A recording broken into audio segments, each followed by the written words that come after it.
Nurture and support. Nurture and support. This is a podcast theme song. And it's really short. Nurture and support begins in 3, 2, 1. Hey everybody, welcome back to another episode of Nurture and Support, where we have been sharing all the awesome since 2013, I believe. I'm Mel at Karmic9 on Twitter sometimes, and sometimes some other places. And surprisingly enough, back again, despite my erratic schedule, is Kelly. Hi everybody, this is Kelly Toole at KELLYTHUL on Twitter. On Twitter a lot more than Mel, but I have been seeing Mel on there here and there lately, which is exciting. I've been trying. It's always good. It's a challenge. There's many hashtag games to be played though. Yeah, I need to try those. I always miss when they start, and then I feel like I'm coming in, after it had its moment, So I'm just a tag along at that point. Yeah, I think you got room. I mean, because they'll end up on a lot of them end up on the trending topics, ones that have been popular for a while. And at midnight, Chris Hardwick's show seems to be a machine for generating very popular ones. But there's no wrong time to play a hashtag game as far as I'm concerned. Okay, I will. I will try to remember that and jump in. Though I'm just not very clever, so, there's that. But I have a recommendation this week that is occasionally clever. This is a new website to me. It's not new. It's been around for, I think, at least several years. But during one of my very brief visits to Twitter lately, one of the authors that I follow, Stephen Blackmoore, tweeted out a link to a new book of his it's not a new book of his. It's new on this website. This website is called graphicaudio.net. And I've talked a lot about listening to audiobooks and reading books. I like to read. But I also listen to more audiobooks these days than I ever have in the past. Probably because I've gotten more hobbies and I need to have my ears do some of the work. But this website, basically, they're not doing traditional audiobooks with just a narrator who's reading you the story. They actually, their byline is a movie in your mind. And they take all of these different books, stories, and they adapt them for the way that they record an audiobook. They have a cast. They have full music. They have sound effects. It's really very cool, and I was really very impressed. So I listened to City of the Lost by Stephen Blackmoore. It's actually, I think, one of his first books that was put out. It's actually sort of a precursor to one of my previous recommendations, his Eric Carter series. It's in the same world, but it's not related. You don't have to have read Eric Carter to understand what's going on in this book. And I was really very impressed. I'd always meant to read that book, but I just hadn't gotten around to the time. Since it was newly released on this one, I decided, hey, I'm going to grab it and listen to it. And I was really, really impressed by the quality of the production that they're doing. All of the effort that's gone into all of these, and for all of that, for an audiobook, they're not very expensive. A lot of times when you're going and you're buying books on CD, things like that, you're paying $20 to $30 a lot of times for audiobooks. Now, I've said before, I'm a member on Audible and have been for basically since Audible started a long time ago. So I have a lot of credits that I have banked at Audible, and that tends to be where I get most of my audiobooks. The books over at graphicaudio.net run about $13.99 for most of the books. They actually have some shorter ones that are in a part of the menu called Little Bytes, which are some of the short stories a lot of authors have put out in their world. And you can get those for, I think, about $3.99.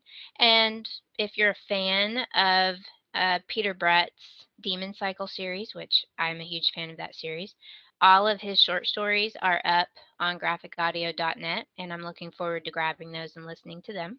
I'm actually right now listening to Golgotha, the first book in the Six Gun Tarot series that they just released actually on graphicaudio.net. So we've talked in Six Gun Tarot. it's a steampunk western type story. That's a great band name. Yes, right no. there. It's an awesome, awesome name, and I have meant to read that book forever too, and I just haven't gotten around to it. So they just released it over on this website.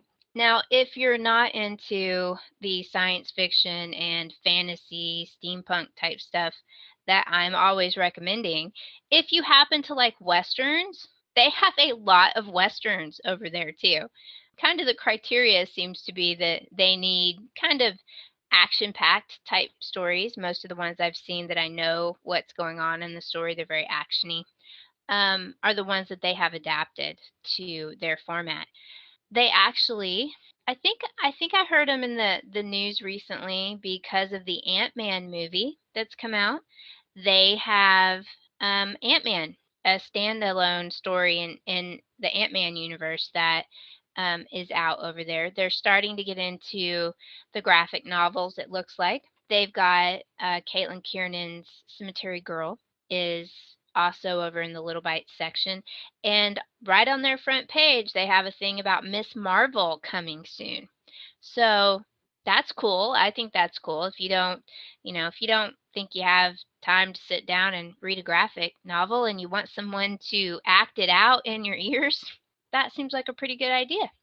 So I think they're pretty reasonably priced at $13.99. I foresee myself throwing a lot more money at this website because I was really impressed by the production values, the different actors that they have doing the characters.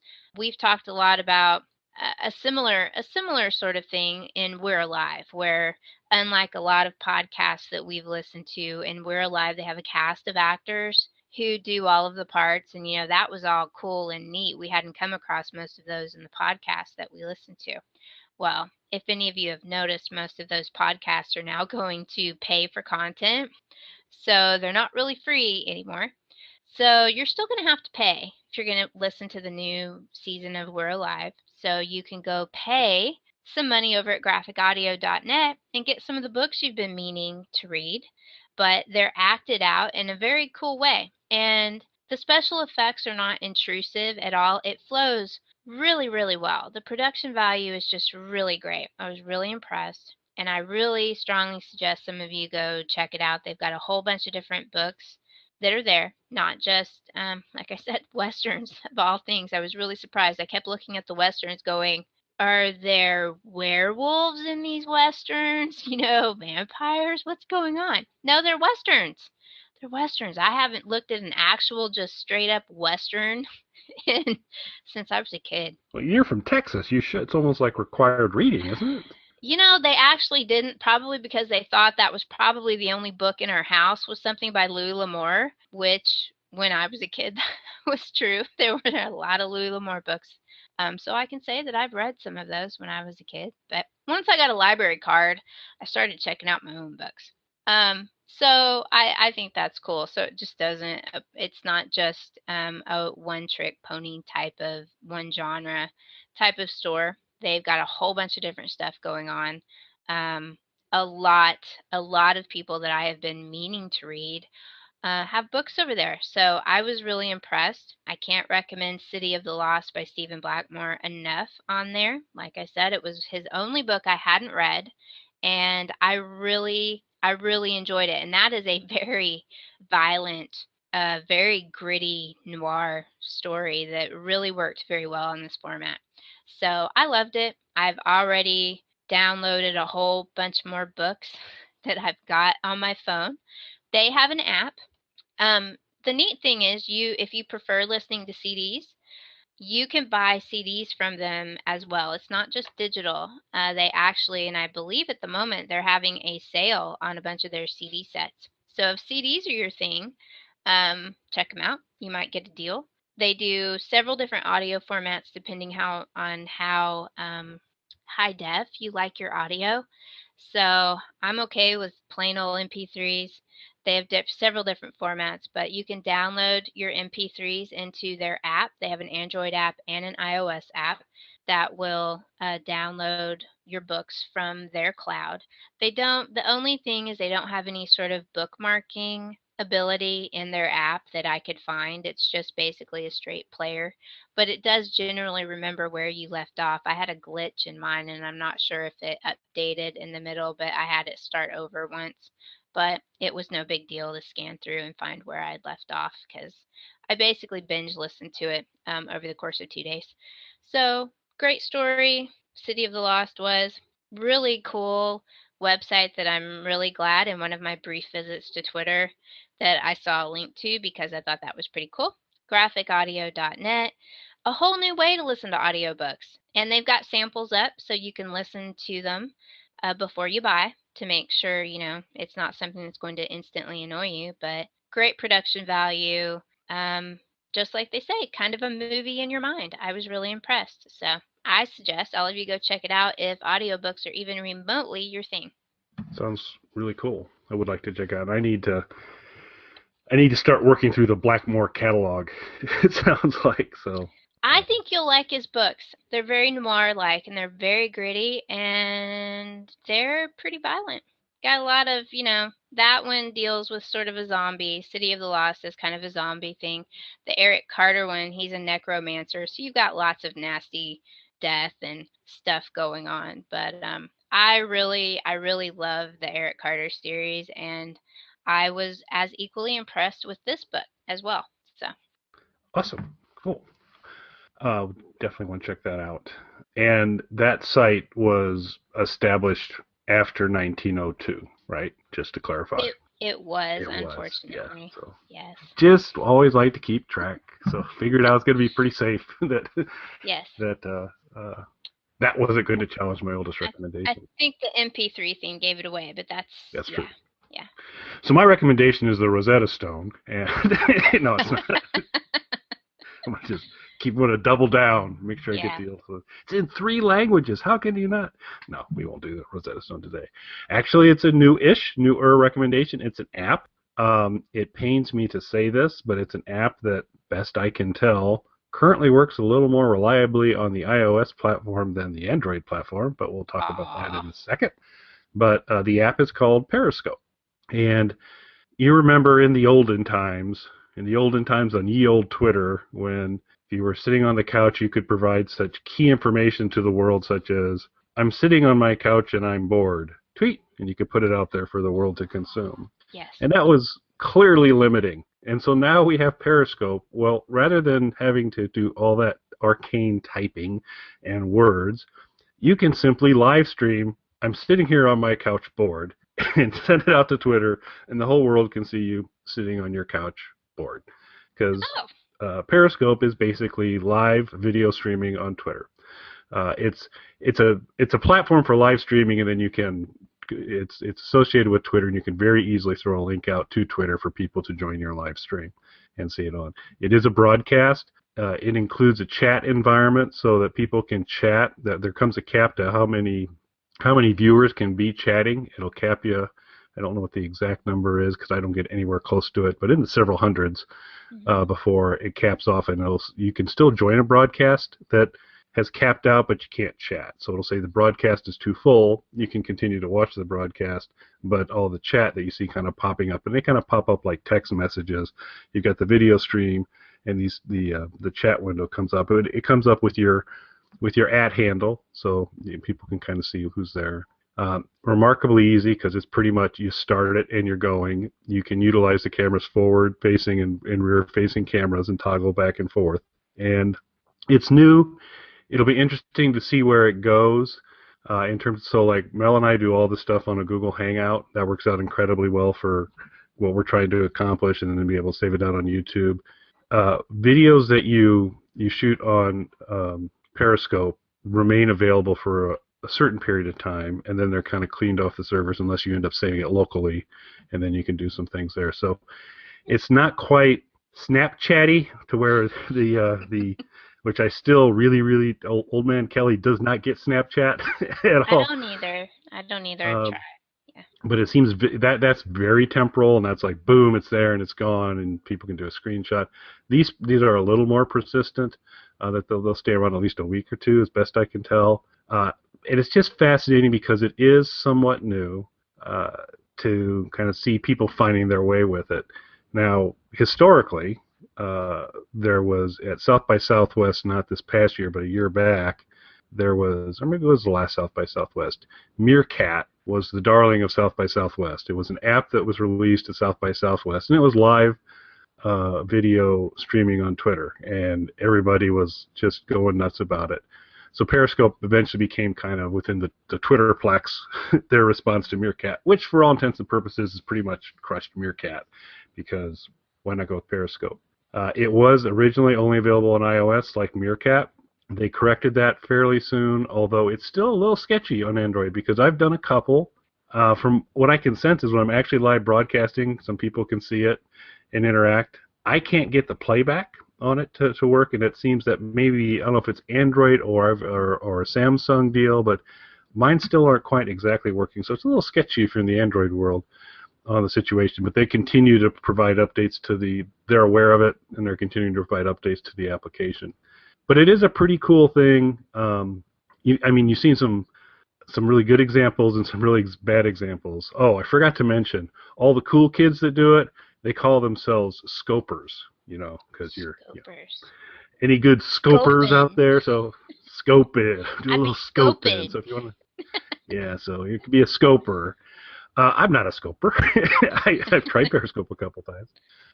I'm at this point more on a consumption model of it, that I don't really have a lot of stuff I want to fire out. But it is kind of instant video. So somebody's at Disney World and they're doing the fireworks. They can fire up Periscope and you can watch the Disney fireworks show right there, very, very easily. So a lot of kind of current. If there's any major event or if there's just something kind of interesting, you can get that kind of live feed through Twitter. And so fairly recently, there was a fire that broke out at the Aria Hotel in Las Vegas. Has a outdoor pool deck with a series of palm trees around it, shockingly. And apparently those palm trees caught on fire pretty significantly. And so I saw a couple tweets about, hey, I think the Aria is on fire on Twitter. I said, well, that's interesting. And I said, I wonder. And I jumped over to Periscope, and after a try or two, there were about 3 different people who were scoping at different places in that area where you could basically get a live feed of an event. So that idea, the search capabilities, from what I've seen at least so far, are not real robust. It is based off of when you come in and sign up for it, you connect your Twitter account to it, and it then gives you within your Twitter, the people that are following you on Twitter, whoever else is on Periscope, it lists them for you, and you can go in and turn them on to choose to follow them or not. So it's very much the same model as Twitter, that you can follow people, and you'll be notified when there are people that you are following are active, and so you can go see it at that point in time. Or you can jump to a second option. So you've got kind of your network, and then there's the world, and that's just whatever is out there. And this is where, I want to provide a cautionary note, is that there are many different applications of Periscope, and you should probably carefully read. If you could be surprised sometimes at what you might stumble across, because there's some people that are really wanting to share interesting things from time to time. So it's not quite chat roulette in terms of what it's either. But if you work hard, I expect you could probably find a similar experience if you really wanted to. But it's current events, and then it's real interesting. Jim Gaffigan, I'm a big fan of the comedian Jim Gaffigan. His wife she co-writes or helps write a lot of the material, and I believe she's his manager. She's integrally involved in the Jim Gaffigan empire. She is on this thing 7/24. She is constantly, here we are after the show, here we are doing this, and they have a bunch of kids that travel with them. It's like, I'm taking the kids down to the pool, or we're doing this, or we're doing that. And so you just kind of get like backstage of the Gaffigan tour, and you get to see lots of things. And she's very personable and nice, and it's just, but it's her walking around, hey, we're doing this or that. And here they had a debate over step counting on fitness devices that she and Jim were having, and that was a recent scope. So that was fairly interesting to watch. Chris Jericho, the wrestler, also featured in Sharknado, right? Jericho was in Sharknado. Mm-hmm. He is co-hosting the WWE, does a kind of talent, new talent type of thing. If you want to kind of be on their next star, kind of like Food Network competitions, but for wrestlers. Chris is one of the hosts. Makes a lot of sense. He's very good on the mic. He's very good speaker. Does all that. But kind of like on breaks and coming in, he'll go live on Periscope, and so you're basically on the set of this show, and it's Jericho who's got his phone out and he's doing the Periscope thing. So you can get to some pretty cool content. You can get to some not so cool content. You can play around with your followers a little bit and kind of get kind of tuned into where you want to be. You can choose for the people you follow to be notified or not notified when they're broadcasting. But it's a pretty interesting thing. I think a lot of folks it's new, so trying to understand where is it a novelty, how does it fit in. We'll have to see, but I think for that idea of real-time live video, it's a pretty powerful thing from that perspective. Behind-the-scenes kind of stuff really seems to lend thatself well for that if someone's predisposed to do that. Mm-hmm. I haven't utilized Meerkat to give you like a side-to-side, but this seems just a little bit like maybe VHS and Betamax for me at this point in time. It's like this one appears like it's going to have the market share, so I'm not sure how much I even want to bother with Meerkat. So. Yeah. Well, there's another one that sort of sounds similar, but it doesn't have the Twitter. The Twitter integration is Hangwith, which is another live streaming type thing that's an app. But they don't have Twitter integration. I don't think you might be able to send a message to Twitter when you go live. But I really haven't seen much on Twitter about Hangwith. But if you participated in the Con Man Indiegogo, Alan Tudyk's web series that they're doing, they do a lot of their stuff on Hangwith, which I think all of the fans that came in to Hangwith from that kind of overloaded their servers, so they had some trouble. But I think they've got all that ironed out now. But yeah, that's another one. But like I said, doesn't have the Twitter integration, so they really need to do that. It sounds like this one that's much newer is blowing everybody out of the water with working with Twitter well. So. It seems to connect extremely well, and that's a great way to kind of notify, because I mean, if you're running the app, you get those notifications, but when you kind of bundle that with the Twitter feed where you're already, I'm interested in what this person has to staying right. connected, it becomes a really powerful thing. Now, me as a producer of content for Periscope, I'm a little hard pressed. There's not a lot at this point in time that I'm going like, oh, this will be great. But, on a vacation or some things like that, there could, just be a kind of a certain moment where it's like, this might be interesting to somebody and kind of run it. But if nothing else from the consumption side, it's definitely worth a look. Even if you don't plan to put anything out, pull down the app, connect up with some of your buddies on Twitter, do the follows there, and then just kind of poke around on it a little bit, and you'll see some pretty interesting things. Like I said, I think the behind the scenes kind of stuff is really cool. So yeah.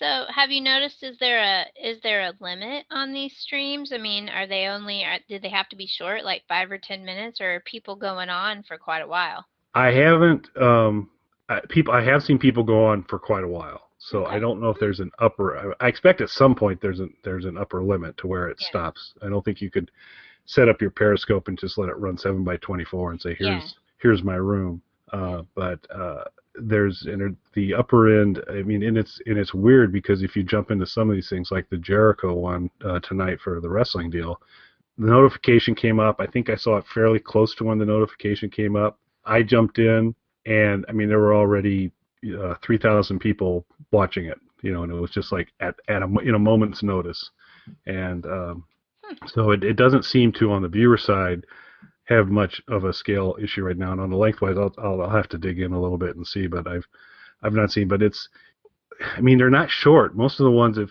mean, it all depends on what you're filming. But a lot of times, if it's a Disney parade, you see the whole parade.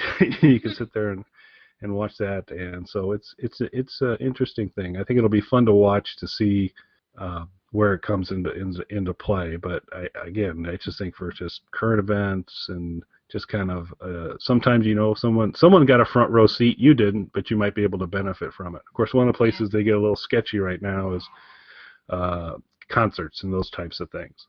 And, that could be a problem. And I've seen plenty of that. YouTube's playing now, or Florence and the Machine was playing up at Lollapalooza up here in Chicago, and someone was scoping most of her set, and you're going to get what you get. It's somebody with a phone shooting video, and so might be okay, might not be okay. So but kind of a fun one, worth a look. Yeah, I'd seen it mentioned, but I really didn't know what it was. I'm not one of the cool kids. You could scope your cats, your kittens. You could have the kittens. Here's what the kittens are doing today. Yeah. Here's the wall they're climbing up. Yeah, they've progressed from climbing the curtains to actually climbing the drywall today. That was a new trick. Oh. 3 kittens will drive you insane, people. Absolutely insane. You posted a nice photo of one of them mid curtain crawl, looking at you. You're like, what? He's like, yeah, no, they don't think there's any problem whatsoever. Why should I possibly have a problem that they're climbing up the curtains? Her brother was over climbing the actual wall, and their nails are trimmed. I'm like, I don't know what you're using to dig into the wall, but this has got to stop. Anyway, yes. I don't know what I was thinking, y'all. I'm insane. 3 kittens. Oh my God. But that's okay. We'll survive, maybe, somehow. With the help of my graphic audiobooks, I will just put my headphones on and ignore the sounds of the cats ripping the curtains down and climbing the walls. So. Yeah, that'd be another good Periscope, though. I think it'd really be pretty awesome. I'll have to check the app out. I'm low on space on my phone. Is it a very big app? Did you notice? It's not a killer. It's not light. It's probably more of a mid-range in terms of size. But yeah, I've been kind of at the same place. So it's I'm having to make hard app decisions at this point in time, because it's like, well, Tiny Death Star's on the bubble, man. It's going to probably have to go, because I don't really play it that much anymore, and it's, even though I've got it on the SD card, but I have to go. I'm still playing my Fallout Shelter, everybody. I have that on my iPad, raring to go. And it's another, and I ran out of space on my iPad, so now I had to do some stuff over there. Yeah, so I'm having that problem on both of mine. So anyway, that's the new state of the world, y'all. If it's worth deleting a beloved app to try out your new app, this is the questions we have to ask ourselves. Yes. So social media corner for this week. I'm going to recommend. I'm going to consider this a social media recommendation, because it wasn't enough to be a full recommendation. It's a video, and so I am going to say it's a social media recommendation. It was published by Mashable today, and it's a how-to video for you to show holograms on your phone, and it's really cool. T. Scott Braveboy actually shared it on Facebook, is where I came across it, and I was like, so I originally thought, okay, I'm going to click on this, and I'm going to see Rick Ashley, and I'm going to get Rickrolled, and this had all the markings of Rickroll. But no, indeed, it's a really cool video where they kind of step you through the process, where you take basically a piece of clear, hard plastic. What many of them, there are multiple videos out there. We'll share the Mashable one, but there are several of them out there. And you cut a series of trapezoids, so triangles, and you kind of clip the top off of one of the triangles, and they give you all the dimensions for it, and you basically create a kind of a flat top pyramid. So you've got the regular pyramid base as it goes up. Maybe about the last fourth of the pyramid has been cut off, so you have two squares. The top, where you've made that top cut, and the bottom, you flip it over so that the narrow side is on your phone, and then you go to YouTube and you find any one of these hologram videos, because you cut out of this hard plastic, like a CD case, these 4 pieces to create your little clear pyramid, flip it over, and then there are any number of videos on YouTube that have this kind of the source imagery you need, and you put the phone in a fairly dark room, and you set that little pyramid upside down on top of it, center, they give you a little kind of a centering X to kind of get it squared up to where it needs to be. you turn the lights off, and you see a frickin' 3D hologram that looks really, really good. Cool. So it's kind of fun stuff. So that might be a project for tonight. I've been looking at it pretty So quick. if we lined up a whole bunch of phones, we could get that holographic chess set from Star Wars.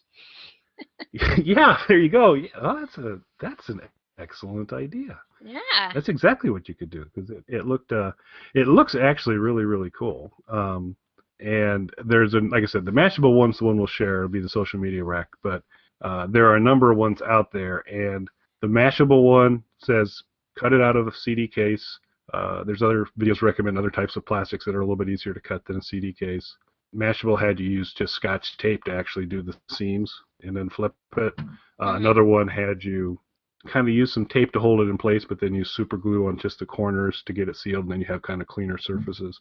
So you got a couple options to do that. But it looks really good, and the videos they showed, and there were enough of them that I saw from enough different sources that I said, if someone's pulling a fast one on me here, they've put in a huge amount of effort at this point in time. But it looks to me legit, and like I said, there are just all sorts of pretty cool videos out there where you can do that. So nice little fun little project, and maybe one day if I make it, we'll maybe I'll Periscope some footage of it.